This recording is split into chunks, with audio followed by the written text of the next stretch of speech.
A infância de Jesus, segundo o Evangelho e as revelações da mística Ana Catarina Emmerich. Capítulo 1. Os antepassados da Virgem Maria. Nas proximidades do Monte Horebe vivia uma classe de israelitas entregue à penitência e à oração, conhecidos entre os judeus pelo nome de essênios. Foi de uma comunidade dessas, com sede na povoação chamada Mará, que provieram os avós de Santa Ana. Os essênios chamavam também escarianos, da palavra escara ou ascara, parte do sacrifício não sangrento, queimada pelo sacerdote em testemunho de submissão a Deus. Ao tempo em que eram vivos os avós de Santa Ana, tinham os essênios como chefe espiritual, no Monte Horebe, um profeta já avançado em anos, a quem chamavam Arcos, assemelhando-se em muito à organização dessa espécie de ascetas a das ordens religiosas dos primeiros séculos da Igreja. À semelhança do que acontece nestas, os aspirantes à vida de essênio passavam por longo tempo de preparação, um quase noviciado de 1 a 2 anos. Viviam em comunidade e não contraíam matrimônio, aguardando castidade perfeita. Além dos ascetas que observavam as regras próprias dos essênios, havia uma segunda classe de pessoas que recebiam do chefe maior ou arcos orientação espiritual, mas viviam em família, à semelhança das ordens terceiras dos nossos tempos. Para os grandes atos da vida, como o casamento, era consultado o profeta do Horebe, cujas decisões e regras acatavam. Os antepassados de Santa Ana faziam parte dessa classe de essênios que, constituindo família, procuravam regrar a sua vida, lutando contra os desvarios da sensualidade. As leis a que obedeciam impunham-lhes frequentemente a separação das próprias mulheres, guardando continência durante um tempo pré-estabelecido. Era assim que, pelas restrições no matrimônio, procuravam gerar uma descendência santa que preparasse a vinda do Messias prometido. Ao número dos essênios rígidos, com sede nos desertos perto do Monte Horebe e do Carmelo, pertenciam muitos dos profetas das vizinhanças do Horebe. Tendo surgido uma guerra, tiveram estes de abandonar os seus ermos. Mais tarde, viu-os em terras do Egito. Não exerciam gênero algum de comércio, limitavam-se à permuta dos artigos por eles manufaturados, trocando-os por outros de que precisavam. Podiam aceitar crianças a partir dos 14 anos que preparavam para a vida austera da mortificação. Jeremias e os irmãos Macabeus viveram e formaram-se nessas escolas dos essênios.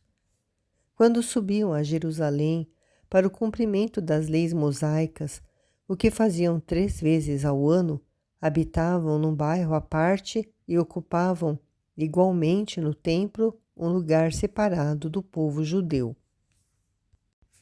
Entre os essênios propriamente ditos, houve de tempos imemoriais tradições proféticas e na gruta do Monte Horebe, chamada também de Elias, Deus comunicou, por vezes, revelações celestes sobre a vinda do Messias. O seu chefe, ou Arcos, sabia qual era a família de onde havia de nascer a mãe do Messias. E quando respondia às consultas feitas pelos antepassados de Santa Ana sobre assuntos relativos aos seus casamentos, via que a hora da vinda do Salvador se avizinhava, mas não sabia por quanto tempo o seu nascimento seria retardado ou impedido por causa dos pecados dos homens. Por esse motivo, exortava continuamente à penitência, à mortificação, ao sacrifício interior e à oração, atos agradáveis a Deus, de que os essênios davam exemplo perfeito. O velho Arcos ou Arcas, profeta já envelhecido, governou a comunidade do Monte Horebe durante 80 anos e vi que a avó de Santa Ana o consultou a propósito do seu casamento.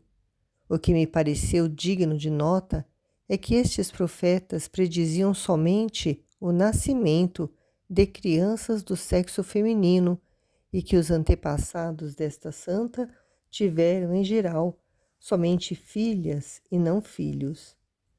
Pareceu-me que as orações destes antigos penitentes tinham em vista pedir o nascimento de boas e santas mães, donde devia nascer a Santíssima Virgem, Mãe do Redentor, bem como de santas mulheres que dariam à luz não só o precursor, como os apóstolos e mais discípulos do Salvador.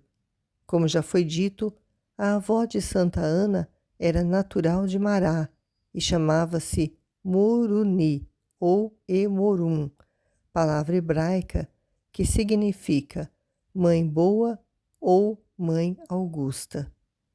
Chegando à idade de casar, como se lhe apresentassem vários pretendentes, foi-lhe respondido pelo Arcos de Horebe que preferisse a mão do sexto, um essênio de nome Estolanos, pois que deste consórcio nasceria um precioso instrumento da salvação que se estava a aproximar. Estolanos e Emorum tiveram 3 filhas, a saber, Ismeria, Emerência e Enué. Casadas com as 2 primeiras, que também consultaram o profeta do Horebe, os 2 esposos, Estolanos e Emorum, deixaram Mará para se fixarem em Efron. Do casamento de Emerência com o levita Afra ou Ofras, nasceu Isabel, mãe de São João Batista. Ismeria, que foi dada em casamento a Eliude, da ordem dos essênios casados, fixou habitação pouco depois nas proximidades de Nazaré. A primogênita deste casamento foi chamada Sobé, mas, como não trazia o sinal da promessa, voltaram a consultar no Horebe o profeta Arcos, que lhes recomendou perseverança na oração e no sacrifício. Ao fim de 18 anos de esterilidade, Ismeria viu durante a noite um anjo escrever na parede uma letra que me pareceu ser um M. Ao acordar, seu marido viu igualmente a letra traçada no muro do quarto.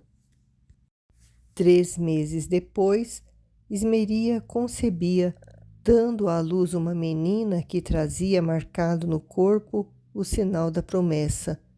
Foi-lhe dado o nome de Ana. Não compreendi o motivo, porque ouvi dizer algumas vezes que Emerência fora mãe de Santa Ana, porquanto sempre vi que foi Ismeria. Aos 5 anos de idade, foi Ana levada para o templo, onde ficou até os 17. E quando, nesta idade, regressou à casa dos pais, encontrou lá uma nova irmã de nome Maraá e um sobrinho chamado Eliude, filho de Sobá, sua irmã mais velha. Passado 1 ano, adoeceu Ismeria, vindo a morrer pouco tempo depois. Já no leito de morte, designou Ana para substituir no serviço da casa paterna e revelou-lhe a missão na terra, como vaso eleito do Senhor. Disse também que devia aceitar um esposo, mas que antes de dar esse passo consultaria o profeta do Monte Horebe. Os ascendentes masculinos de Ana pertenciam quase todos ao número dos que se consagravam a Deus. Eliúde, seu pai, era da tribo de Levi. O bisavô pertencia à classe dos profetas e Ismeria, sua mãe, à tribo de Benjamim. Nascendo Ana em Belém, passou pouco depois, levada pelos pais, a residir em Séforis, a 4 léguas de Nazaré, e como Eliúde possuísse alguns haveres no vale de Zabulão, para lá se transferiu com a família depois da morte de Ismeria. Foi aí que conheceram São Joaquim, que veio a ser o marido de Santa Ana. O pai de Joaquim chamava-se Matá, o qual, pelo lado da mãe, era o irmão mais novo de Jacó, que foi pai de São José. São José e São Joaquim eram parentes da seguinte forma: o avô de José, de nome Matã, descendia de Davi por Salomão e teve 2 filhos, Jacó e Josés. Como Matã morresse, a viúva contraiu segundas núpcias com Levi, descendente igualmente de Davi, mas pelo lado de Matã. Deste Levi é que nasceu Matá, pai de Joaquim, que se chamava também Eli. Vi os antepassados de Ana cheios de piedade e fervor no meio daqueles que levavam a arca da aliança, e vi também que recebiam da relíquia preciosa guardada na arca uns raios sobrenaturais que se estendiam até Santa Ana e a Santíssima Virgem. Antes de se casar, Ana consultou o profeta do Horebe e, realizado o casamento, passou a viver numa povoação dependente de Séforis e na casa que era da herança de Eliúde. Eram ambos de um porte cheio de nobreza, refletindo bem em todos os seus atos a distinção da raça judaica. Ana, sendo em formosura superior ao comum das mulheres do seu tempo, não era, todavia, de uma beleza de realce, ficando muito aquém dos encantos da Virgem Maria.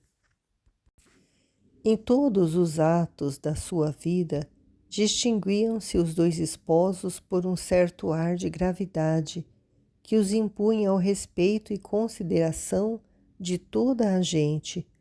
Ainda novos, eram já dotados de um caráter refletido e cheio de dignidade, como se fossem já entrados em anos. Nunca os vi rir, e quando acontecia deparar com esposos recém-casados, apresentando-se corretamente como eles, dizia para comigo: como se parecem com Ana e Joaquim. Eram pertença de São Joaquim e de seu sogro Eliúde muitos dos rebanhos que pastavam no vale de Zabulão, guardados por servos fiéis e bons, todos eles extremamente dedicados à família do santo patriarca.